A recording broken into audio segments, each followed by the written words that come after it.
there's a process by which, as we age, our proteins in our body get modified, and one of those modifications are they get barnacles. So those barnacles are different types of sugars. Wow. And sugar molecules. This is different than the sugar that is found in cakes and candies. It is, because we're using the word sugar biochemically here.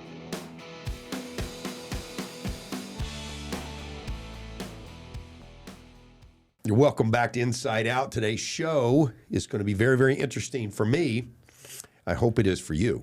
A couple of reminders as we get going. I need you to hit the subscribe button. If you like this, I want you to share these episodes. We're getting lots and lots of feedback, lots of comments, and we're really interested, whether you're positive or negative. We want the comments, so please bring them to us. If you will share episodes you like, the algorithm loves that. Whenever you hit that share button, the YouTube algorithm loves you sharing. Now, many of you have chosen to exercise while you're listening to these podcasts. You've chosen to vacuum, you're cleaning your dishes, whatever, and you're only on audio, and that's fine. We've got a huge audience just sitting over at Apple Podcast and not watching the YouTube, and that's good. I just want you to know that however you're listening to us, we're glad you're there. Leave your comments. Make sure you hit the subscribe button. Now back to today's show. At Inside Out, we are specifically focused on getting what's inside of us out, and sometimes that's negative. Sometimes it's some trauma. Sometimes it's some historical pain, some suffering. Sometimes it's just laziness, and we're trying to chase the leading edge of making us better. Well, today's show is on biological aging, and that's different than our birthday. I'm 57 years old, but my biological age may turn out to be much younger. It's based on how we take care of ourselves and, frankly, what's going on prior to that measurement that allows us to kind of get to that. We've got the great Dr. Jeff Gross in-house. Welcome back, Dr. Gross. Thank you. Thank you so much for having me. It's always an honor. Yeah, so glad you're here. We spent a lot of time off together, you and I, away from the studio. We're friends, and we've got a relationship, and so we discuss these kind of topics. We do. And we've come to the point where biological age seems to matter to folks chasing, perfection or chasing some level of greatness. For those of us out there trying to get better fit, we're trying to not age as fast. We're trying to do everything within our power to slow the aging process down. Tell me what a biological age measurement is. How do they come to be? Just give me a little background on it. Sure. Well, look, we've had this forever, right? You can look at two people on the street and kind of guess their age. And if you're good at it, you can work at a carnival. Right. And try not to give out prizes based upon how good you are at that skill. Right. So you can look at their skin, their wrinkles, maybe hair color. Yeah. You can look at their muscle mass or how they walk, and get an idea of someone's age, not knowing how many days they've been on the planet. So we've always had some measure of that, but we've noticed something interesting, and it becomes more apparent in the later decades, in your 70s and your 80s. If you look at two 80-year-olds, you see a larger, disparate appearance. You might see a very youthful, active, golf-playing, right, and of course tapping into some of your proclivities, but golf-playing, good muscle mass, pink skin, all that. And then on the other hand, you might see someone very frail who's in a nursing home, who needs help doing things, or maybe has lost the ability to take care of oneself. Those people can have the same calendar age, but they are biologically very different. Yes. Yes. So we've always had some measure of that, and that difference needed a scientific measurement. Okay. So that is where some good research has come in and looks at things called biological markers. Okay. And that's just a vague term, meaning things that are seen either in a blood test or a genetic test or looking inside the cells that have some measure. You can measure something and you can compare it to someone else and link it data-wise to a calendar date. Okay. And that's how these were born. Okay. That's interesting. So basically, in the blood, there's some exactness there that gives us some biological indicators of how old I may be. Now, the interesting thing for me when we talk about this subject is we know the average mortality for a male in the United States is about 76 years of age. That's the age of mortality. For a female, it's a couple of years older. Right. We know that. Now, that's our days on the planet based on averages. Based on average in the U.S., and that's based on all comers. And what that means is, because people misuse this data, that means the healthiest of the healthiest and the sickest of the sickest are in there. And remember, the sickest of the sickest are pulling down. Yeah, they may die in their 50s. The upper end. The upper end is not pulling up the bottom end much. Right. So if you are living healthy, if you're listening to this show because you know we're talking about health and wellness stuff, you're probably more likely to be in the upper group than you are in the lower group. True. The lower group tend to be people who have smoked, or who have been not eaten healthy food throughout their life, not exercised, developed chronic disease, maybe because of those earlier things I listed. That's the group that's pulling down the numbers, pulling down the average. In your practice, your clinical practice, where you're helping people regeneratively live longer, I mean, that's literally what you're focused on, is helping them live healthier, longer, more satisfying lives. That's right. What are you seeing? I know you haven't done a study on this. I'm just asking you to ballpark this. What are you seeing in that class of people as far as longevity goes? In the polar uppers? Yeah, the polar uppers. Well, listen, it's apparent that people who take care of themselves are rewarded with extra years of life. Okay. And not just extra years of life, extra years of healthy, useful, beneficial, enjoyable life. Okay. Health span is what we call that, not just longevity. Longevity is how long you live. Yeah. Health span is how much of that longevity is filled with independence and freedom. And healthy freedom because of health. Because if you spend your last 10 years in a nursing home, that in a bed, that's your longevity is 10 years longer than your health span. You want your health span, 99.9999% of your longevity. Yeah, right. You're so right about that. A lot of people do spend the last 10, 15 years of their life needing assistance. Yeah. Nursing homes are loaded with people in that pull it down group. Right. So back to biological age. Do we find that the people who are taking these tests are actually younger than their calendar age? Or are we finding that they're close to their calendar age? I have a mixed bag, actually, and we see some surprises on both sides of the equation. Interesting. I have some significantly healthy people who are very active in biohacking and doing everything they can to, supercharge their health, who surprisingly have a lower age, and makes us look deeper and further as to why that is, and see if we can. What do you mean by lower age? Let's say they're older on the calendar. They're 40 years old, but in the test, the biological test, and they might be found to be younger physiologically or biologically, or older. Yeah, right. So I think I misspoke earlier. Yeah. I'm surprised to find when those healthy people are older. So they have a lower result in older age. Right. Sorry. Good. Thank you for clarifying that. Oh, no. So I want to drill down on that for a second. What's causing that?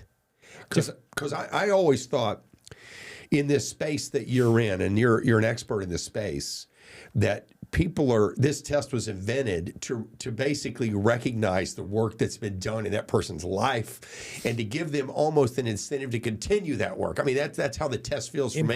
In part. It's tough because the psychology of it is, if let's say you're trying to lose weight and you lose weight and you get on the scale and you're like, hey, I've done great. I'm going to have a treat today. Yes. We don't want that, but it happens, right? So the people who have the fantastic scores usually already have that mindset and lifestyle. They're already doing great. I don't worry about them so much. It's a disciplined approach. It's the other side that kicks people into gear. When their biological age is surprisingly older than their actual chronological or calendar age. What's causing that? Different things. So it can be, in one case I had, it was a patient who had a family history of rheumatoid arthritis. He did not suffer rheumatoid arthritis, but he had the marker. Oh, interesting. So it means he was probably heterozygous. And for those of you who forgot your high school biology, that means you had one good gene and one not so good gene.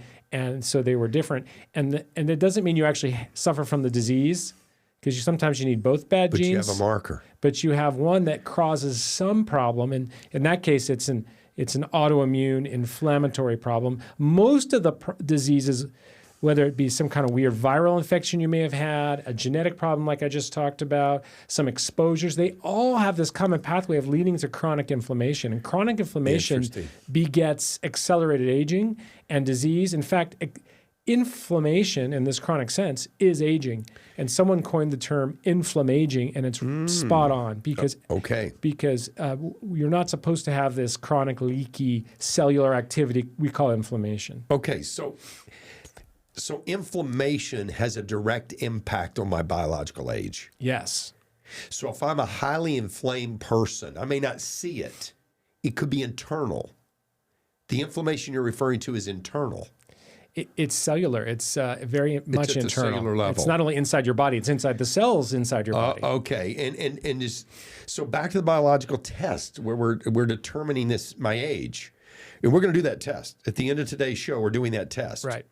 And we're going to send my results off, and we're going to find out if I'm much older than I am in calendar, or have been rewarded for the work I've put in. Correct. We're going to find out. Correct. So tell us how these tests have come to be. What is being looked at in this test? It sounds like inflammation is a big part of it. Well, what else is being looked at? And then how accurate do you think these things are? Is this a marketing thing? Is there something real to this from a scientific standpoint? Well, there are, before the tests, we had inflammatory markers. We can do certain things like, old school was the ESR, the erythrocyte sedimentation rate. Now, it's not as useful anymore. It's a very vague test, but it's how fast blood, when you shake up some blood, the red cells settle down. Okay. Erythrocyte, it's a red blood cell. Sedimentation means settling down. Yeah. How fast it settles down has something to do with inflammation. You mean if it settles fast, I'm more youthful? Well, actually, I don't recall if it's faster or slower, but the higher number on the blood test. Yeah. And I don't know. The red blood cell count? No, it's how fast. The settling. Yeah, the higher the number, the more inflamed you are. Got it. And then there are better versions, more specific versions of blood tests that you can order, like C-reactive protein, which is a one you might see go up in an occult infection in the bone. You might see it go up after a heart attack. You might see it after just chronic inflammation. Homocysteine is another. This shows up in a lab test? These are blood tests. So my doctor needs to order this. You would need to order this for me specifically? So we do need to order them specifically, and they're part of the higher end health and wellness panels. You will not get this from your cookbook, watered down, run-of-the-mill, standard, tail wagging the dog healthcare plan. Got it. So if I go to my general physician at Kaiser Permanente, he's not ordering this. Probably not. Probably not allowed to order it. Well, he's probably allowed to, but he's disincentivized from ordering. Got it. So I need to be at someone who's thinking longevity, who's thinking being on the cutting edge, someone at a regenerative practice. Right. Because at a place like a Kaiser, they don't want to find stuff, because if they find stuff, they might have to pay money to deal with it. Then their profits go down. Got it. Okay. It's back to the incentives are bad in our medical system. So back to the biological test. So you're telling me there's some real science to giving me my biological age. Well, there could be some useful information, but the science is solid. Okay. So getting into the more modern tests, there are a couple different variants. Okay. There are things that can look at things involving inside the cell, like what's changing in your DNA, and there can be things outside the cell. For example, sugar molecules that get changed on your antibodies that circulate. And this is, again, back to blood. This is how you ascertain this? One's blood, I believe. The other is a cheek swab to get some cells. Saliva. Or you're scraping a little bit. Yeah, a little scrape. You can afford a couple cells. You can catch a cell with a scrape. Yeah. So, okay. So I know these tests are out there. I've seen it in my deeper reading about this subject.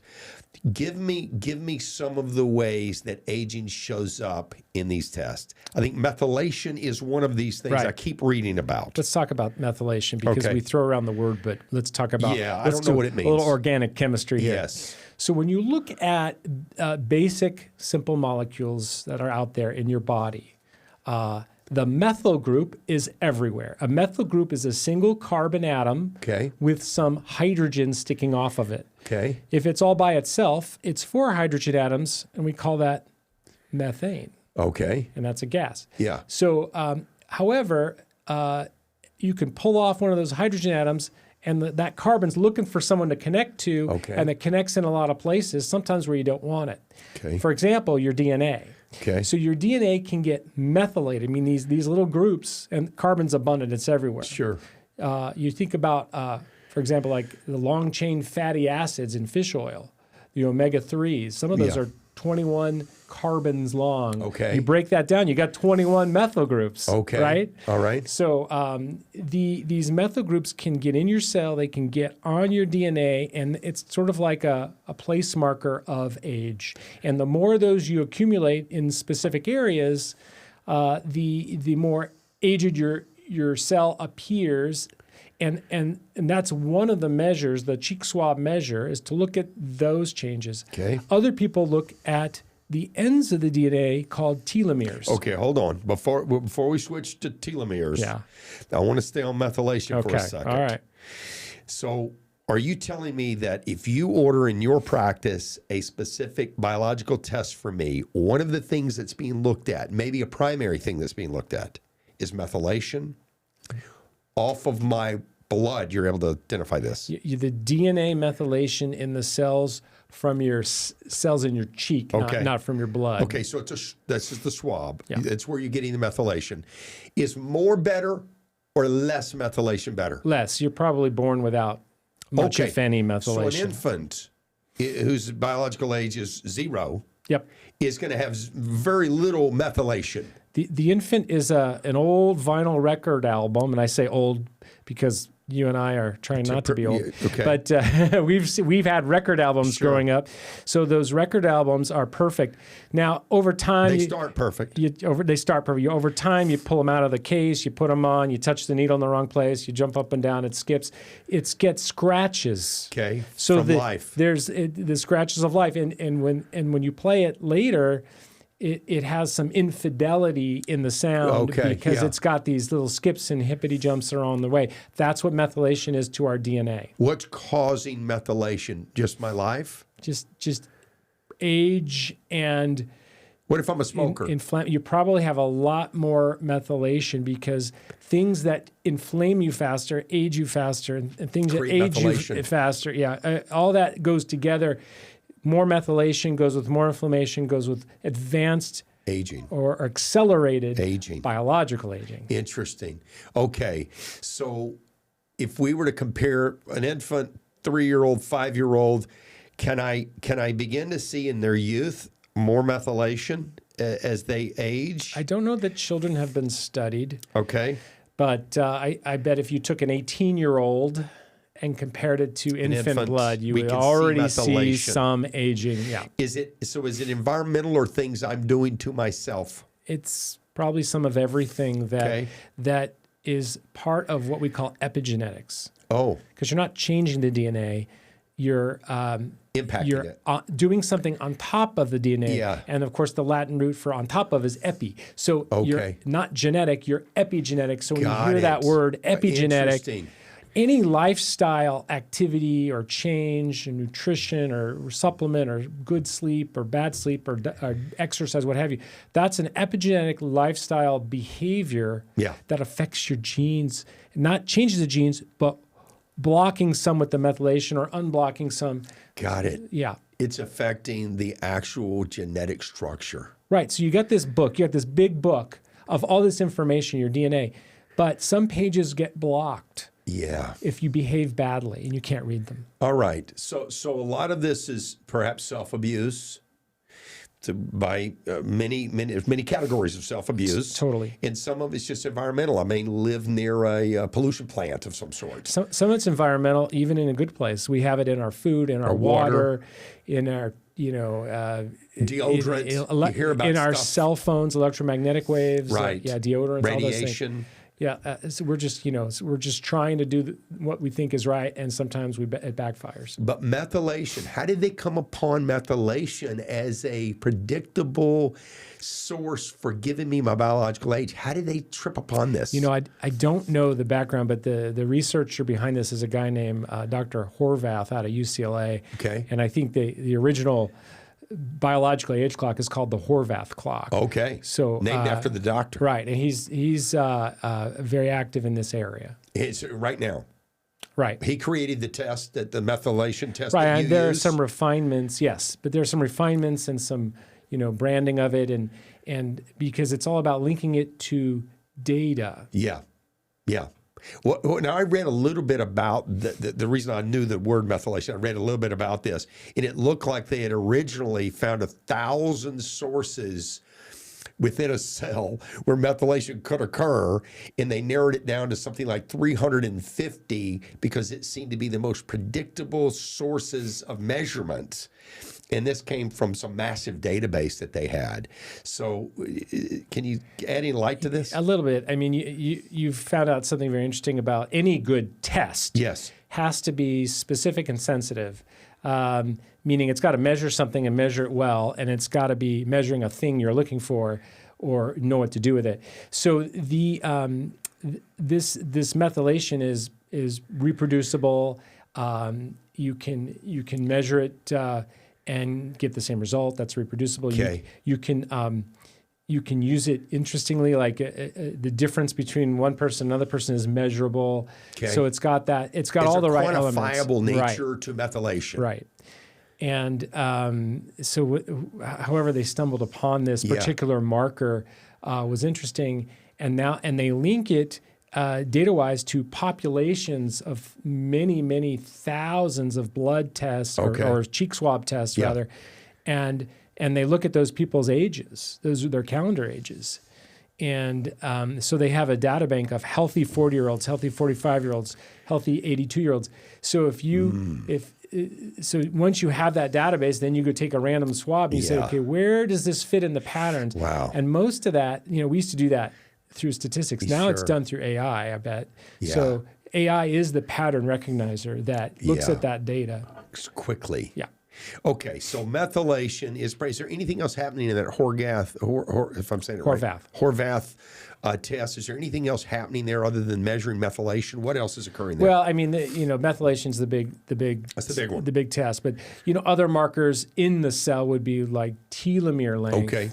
All right. And telomeres, as you may or may not know, are the little ends of the shoelaces of your DNA. Okay. And every time a cell divides, they get a little more frayed, just like tying your shoes 100 times. Okay. And they get a little shorter. And you can sometimes estimate the age of a cell or how many times it's divided from its original cell by the length of the telomere. Like rings of a tree. Right. Which interesting here is, we look at stem cell therapy, and here in my office we use only stem cell biologics that haven't been divided. But if you go out of the country, a lot of those places have cell cultures, petri dishes, where they let the stem cells divide, and after 3 divisions of those cells, you're starting to get an aged stem cell. Yes. So people think, oh, it's stem cells. So you have to be careful about those things, and we can measure that by the telomere length. Interesting. So telomeres is inside a cell or is it outside the cell? It's inside not only the cell, but inside the nucleus of the cell, because that's where your DNA resides. How are we identifying this specifically with a test? Well, you can actually look at your chromosomes. You think about a chromotype test where you actually can break open a cell and look at them under a microscope. Okay. So you can look at those things. So that's probably how they look at the telomeres. But now through the magic of PCR, polymerase chain reaction, which I'm sure you've heard of. In the COVID realm, that was one of the major tests, right? Okay, PCR test. PCR takes a small fragment of DNA that's somewhere in your cell. Okay. And it's too small by itself just to measure that code. Okay. But if you knew what you're looking for code-wise, and it was a certain length, you could make a chain of those, and then you could put in some of the enzyme that duplicates DNA polymerase, and then you can put it in a warm, cool cycle with a bunch of free nucleotides, which is the A, the T, the C, and the G in your DNA, and you could let it cook up and multiply many copies. That's easier to measure. That's what PCR is. So when you're looking for, so they can probably look at telomere codons or segments or genes in the telomeres and amplify them through PCR, which is probably a lot less expensive and easier to do. So based on what you just explained, you believe telomeres is a predictable look at biological age? It is one of them. It is one of the intracellular ones, yes.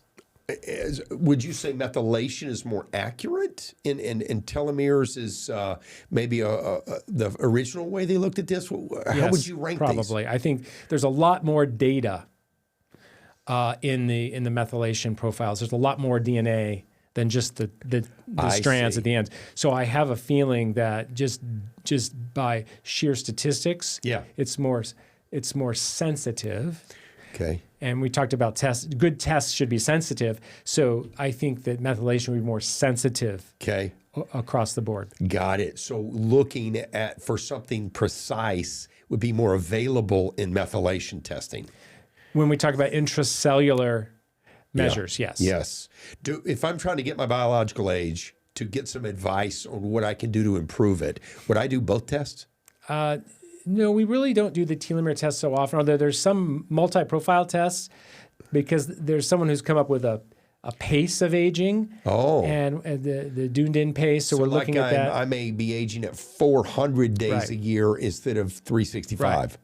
Right, and a lot of these tests trend together, so I wouldn't, you don't need to spend money on getting 14 multiple different tests.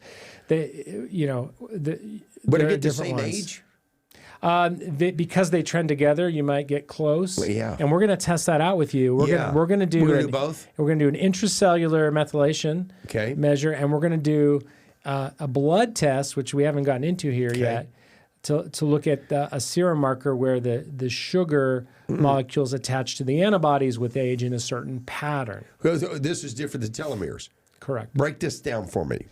Well, there's a process by which, as we age, our proteins in our body get modified, and one of those modifications are they get barnacles. So those barnacles are different types of sugars. Wow. And sugar molecules. This is different than the sugar that is found in cakes and candies. It is, because we're using the word sugar biochemically here, meaning it's a certain class of molecules. We're not talking about table sugar like glucose. Okay, or fruit sugar, fructose. We're talking about a wider group. Got it. And we see smaller sugar molecules, which interestingly are usually building blocks of a glucose. But they show up as barnacles on what, the blood on our antibodies and our circulating antibodies so they get modified after they're produced intracellular, then they're released, and it's called a post-translational modification, meaning after the protein is translated and produced, it gets added to these things as if it's trying to tell something to the body. So I don't know the purpose of all this, but the body has these markers, going around there. So maybe it's signaling other cells to say, hey, start to shut systems down. We need some assistance Or here. it could be a call for help. That's right. Okay, so the barnacle, I'm assuming the more barnacles I have, the older I am. It's not just sheer number. It's actually pattern of the type of sugars and where they are attached, what type of antibodies, where on the antibodies. And so the location of the barnacle is directly correlated to biological age. The whole pattern of those things are correlated to biological age in the same data-related way that we know from like the methylation people are doing, the DNA methylation. Do these folks work together? I don't know that they're doing that at this time, but they are competing technologies, and it seems like they're both on the same good path. And you believe, as a doctor in this space, that I don't need all three tests because one is as accurate as the other. Yeah, there was a study a year and a half ago, I believe, looking at the different tests and showing how they trend together. So getting one isn't going to do better. Getting two or three of them isn't going to do better than getting any one of them. It could be 0.7 different. Well, I don't remember the data, but because they're reasonably trend together. So you're not going to get much better information from one than the other. But with time, that could change as they become more sensitive. Sure. So this is interesting. There's this battle for time to attack. Number one, get the age. It's almost like a baseline understanding of where you're at. And then there's this battle for time, almost like the compounding of money. Once you've let the time go by, there's no more compounding available to you. So it's almost like you need to jump on this as soon as possible so that you get the compounding effect of lowering the biological age, or in essence, living to 100. We could say it that way. The earlier you start and the more you do to keep yourself focused on health span, you'll get a better result out of it. I mean, Ogden Nash said, vote early and vote often. And Einstein, I think, said the most powerful force in the universe is compounding interest. The eighth wonder of the world. Yeah. Yeah. That we said. Sorry. No, that's it. That's power of compounding interest. Right. So it sounds like there's three different methodologies for measure biological age. There are probably more. Those are the ones. These are the three leaders. Yeah, and the tests out there really that we use is either the DNA methylation, or the glycanation of the sugaring of the proteins. So that's what glycanation is. Yeah. It's the sugar measurement and the pattern of where those barnacles are found. It's attaching the sugar through a process we call glycosylation. I may have misspoke. Wow. So and those are the two sort of main competing technologies that we use. Are these available at a Walgreens, or do I need to go to a physician to get this test? They are not yet available at a Walgreens. I don't see why they wouldn't become so if they're, shortly. I think you go through a physician. They're easy enough to get. Every physician would have access to it if I requested it. Yes, but that doesn't mean if you're part of that health system that they'll do it. A health network where they're trying to manage money. If you have a doctor who's helping you achieve your health needs and desires, both, that doctor will likely make it available to you. Yeah, because I think we're all coming to the understanding that my health is my responsibility and that I have to take the lead in that, and I need to find physicians that may not be in my healthcare group. I need to find someone who's willing to keep me healthy, not react to my disease. Yeah, he's going to work with you to keep you healthy to the extent you want. That's why I say health needs and desires, because you may not have any needs, but you've got desires. You want to I want to live longer. Live long and prosper. I want to be. I'm not the type, and there's plenty in our audience that are of the same mindset. They're not looking to go to the doctor for flu shots and colds and sickness all the time. They're looking for medical direction in living longer and being more healthy and feeling more energetic with their life. Yeah, and it may impact you right now, although it is. Yeah. But man, when you're 85 or 95 and you're still out there playing golf without a cart. That's right. You'll look back on this day, you're like, I was right. It worked. It worked. Yeah, I think we'll never regret jumping on it early because of that compounding effect. Give us a sense, and I know you're going to have to ballpark this.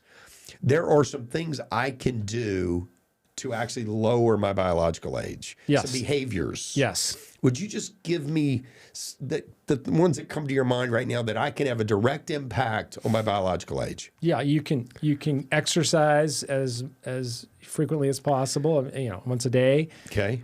You want to be weight bearing, you want to, have some intensity to that exercise. Okay, these create different effects. Why exercise daily if possible? Why? Well, we're built to self-maintain as long as we're using the part. Okay. So the muscle mass is correlated with healthy longevity. So you got to have that muscle mass, you have to move. Okay. And the movement has to be weight bearing if you also want to maintain your bone density. Okay. And what's in your bone density? your stem cells. So you want to maintain a good stem cell population to help you renew and repair and regenerate. Got it. Without my help, then you need to move. Resistance exercises. Resistance. You also need some cardio. So I would do, short burst cardio with weight bearing. Cardio is for cardiovascular. It's for health of the heart. If you do it, it is. But if you do it with weight bearing, if you do like a treadmill or a stair stepper as opposed to a cycle, an exercycle, the exercycle has no weight bearing. It's too smooth. Yeah. So it might be good for your heart, but it's not. But if you're doing the other stuff that I just mentioned, it'd be good for your heart and your muscles and your bones. So. We're all about efficiency. I mean, if I'm going to spend an hour, let's max out. Correct. Are there some specific things I should be doing in a gym, like categories of exercise? I mean, there's this debate out there, but I want your opinion here. If I'm maxing out the hour, trying to be efficient, what's the best thing I can be doing? I'm becoming a bigger and bigger fan of one set of an exercise to failure. So if you want to go bench press, you bench press a moderate weight to failure. If that's 37 reps until you just cannot go anymore, it's at that rep where you're doing the work. Wow. So I would say one set to failure is a more efficient way. And leave the gym? And get up and leave? See you tomorrow. Yeah, but not just do all the muscles, the big muscle. Okay. Focus on the big muscle groups because you get way more out of that. Okay. They release myokines. Give me those groups, back and so quads. Your glutes, your hamstrings, your quads, your calf, your biceps, your triceps, your chest, and when you got to work your belly because your pulmonary force, your life force comes from there. That's the core work. That's the people who speak to yoga breathing. Yes. have a better understanding. But instead of sit-ups all the time, you should be doing planks to build the transversus abdominis muscle that goes this way. Okay. Instead of everyone wants to build these six-pack abs, but the real shape of your belly comes from that transverse abdominis. And that's a plank. That goes this way. It's a plank or it's a vacuum where you suck it in and you hold it. So if you're going on a long drive, you're sitting in your office chair too long, and you want to build your core, the best muscle to build your core is that transversus abdominis. Wow. Okay. What do you know about HIIT? Yeah, HIIT is a form of the high intensity, and it comes in intervals. So it's great. It fits in this paradigm. Okay, so you're not an enemy of the HIIT. I'm not an enemy of the HIIT. You like it? I do. All right. It's an efficient use of the hour? It is. All right. Because I do a thing called Orange Theory. Yes. And I've done it a long time. I think I just passed 1,300 classes. And they're pretty big on the rowing, which I find to be unbelievably difficult. Yeah. It seems to use a lot of the body, both cardiovascular and the muscles. And then there's treadmill, and then there's weights. So you're doing all of that in the hour. Yep. Which, to me, it feels like, I mean, I remember when I first did these classes. Yep. You and I used to talk about this. When I first did these classes, I would literally leave. I've only been in there an hour. I parked my car an hour ago. I would come out of these classes and go, where did I park? It's an hour ago. Okay. And I'm not losing my mind. But I was so worked up from the effort that I needed to reorient before I put the car in gear. Yeah, your blood flow was taken and used in your muscles, right? Taken away out of your brain. So that's okay because in the long run, your brain will be better off from the exercise because of the myokine release and how it stimulates the brain repair. What am I feeling when I'm having that euphoric experience about 15 minutes after the exercise? I'm done. The heart rate's come back down somewhat to normal. What is happening to me where it feels? I've not done drugs before, but this feels like what most drugs must feel like. Well, anyone who's watched the movie Legally Blonde will have heard the phrase happy endorphins. Okay. Which is the crux of the movie. So happy endorphins are very small peptides in your brain that are released, and they bind the narcotic receptors, and they make you feel high. Dopamine. No, dopamine. You may also have dopamine release, but narcotic receptors, the actual the mu receptors in your brain. So these are the same receptors that are lit up when you have a hit of heroin or morphine. Cocaine may not work through those receptors. I don't recall. Narcotic family. Methamphetamine. No, I think those are stimulants. Anything in the morphine family, Demerol, Yeah. Percodan, Vicodin, those drugs are called narcotics. Even though you watch TV and the narcotics unit handles heroin and cocaine and stuff, those are stimulants and do other things. Got it. Fentanyl is a narcotic. Okay. So you releasing a natural, there are endorphins and enkephalins. These are small peptides that stimulate that. It's the same thing a runner's high. How did I get it released? What happened in my exercise that caused this? It's I believe it's in the hypothalamus part of the brain, and it is. Is it the cardio, or is there something additional happening in the gym that's releasing this? The cardio is a big piece of it because runners get it, right? Runners the high. Heart rate, perhaps getting up there at a certain level, because there's no other way to get the heart rate up near 200 without these exercises. I don't know the feedback loop as I sit here today. It's probably myokine driven. Yeah. But that's why people who exercise are usually in better moods. True. Right. And become addicted to it. It's true. They do become addicted to it. Yeah. For sure. They've got to get there. Like, just in disclosure, when we're done here, I have a class this evening that I will go to because I just can't get enough. You can't miss it. I really can't. I mean, really. Yeah. Because we're recording today in the middle of my normal class. So I booked the class later because I am addicted to the exercise. Good. So if you're going to get addicted to something, let's pick that. Right. So so basically the exercise is releasing something in the brain. It's not physical as much as it is mental. No, it is. There's a physical release of signaling factors, peptides, and proteins that go into the bloodstream, get into the brain, and cause that local neurotransmitter release because these peptides are really neurotransmitters of sorts, and that stimulate that feeling. So as long as I continue doing the exercise, whether it's maybe I can just walk, right? There's people watching that can only walk. Right. As long as I exercise, as long as I'm doing things that increase bone density as much as possible, resistance training, trying to force the bones to do more work. And I know you can increase bone density as we age. We can actually increase that number, which I found odd. You can reverse osteoporosis, but you're not going to do it by taking calcium tablets. You've got to work it. You've got to have pressure on those bones. The recipe for making bone is vitamin D3, proper hormone maintenance, and weight-bearing exercise. Well, that's the recipe. That's the recipe. Okay. Biological age. What else besides exercise, increasing bone density? What else can I be doing to lower my biological age?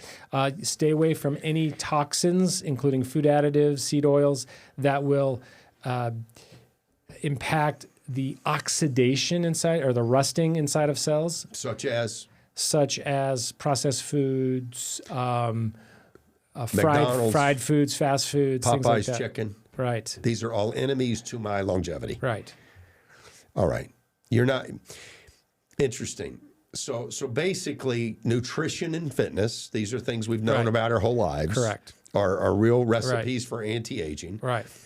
Talk to me about sleep. I was going to go there next. Okay. So proper restorative sleep is always part of the recipe. Okay, how do I get restorative sleep? Now, I think I sleep, but how do I get restorative sleep? Well, first, like any good thing, you need a test. You need to be able to measure it. So you could use your Apple Watch. Yep. You could use a different app, and it tracks your movements and your breathing and what have you, and your heart rate. And if you really want to, there are some devices you can wear on your head that measure, small electrical impulses coming from your brain called EEGs, and you can actually look at the types of waves, and they're named by Greek letters: alpha waves, beta waves, et cetera. And restore. And if you're getting restorative sleep if you're dreaming, first of all. Okay. If you're not dreaming, you're probably not getting close to it. And then how you feel. I'm sorry to interrupt you. If I'm dreaming but don't recall it, that's okay. So. But that's okay. Okay, all right. Well, you should know that you dreamt. You may not recall the details of the dream. Yeah. Okay. So I'm not getting restorative sleep. Now, restorative, you mean deep? Deep enough that your cells are doing their normal repair during the when the sun's down. Okay. So this is part of our circadian or daily rhythms that we have with the Earth and the Moon and the stars and the sun. Right. Yeah. So you need to, you also, if you feel refreshed in the morning, you may have gotten restorative sleep. If you have energy throughout the day, that's a measure perhaps of restorative sleep. Okay. People that, 2, 3 p.m. and they start to, I can't get through the rest of the afternoon, may not be getting enough nighttime sleep. Got it. So restorative, so they don't get through the day well. Okay, let's talk about this, because I do measure my sleep, and I may be hung up on some things that are not important, and I want you to help me clarify that. I measure, because my watch measures it, REM, R-E-M, rapid eye movement sleep. Right. I measure core sleep, and I measure deep sleep. Right. Now, I've been told, and this, I want you to fix me if I'm wrong on this, REM is more mental and emotional repair. Deep is more physical repair. Tendons, muscles, ligaments, the sinews of my body, this type of stuff.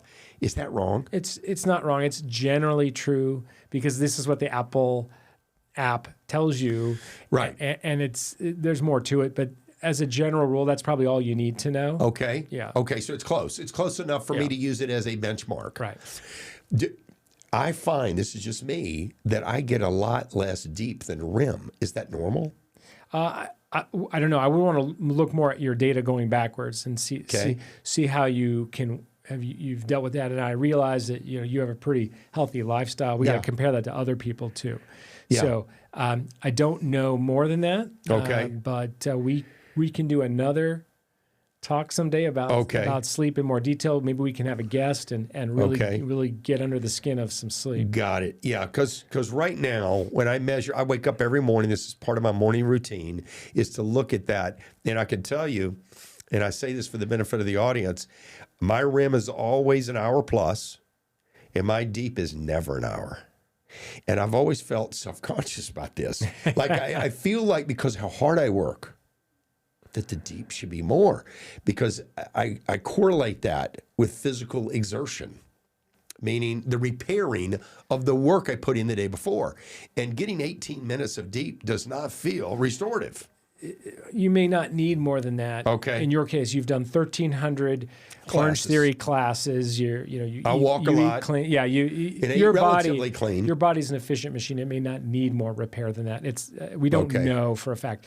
But we would look at someone and see, use that as a measure, not the measure. So look at a 25-year-old who's in shape and see if they're getting less deep.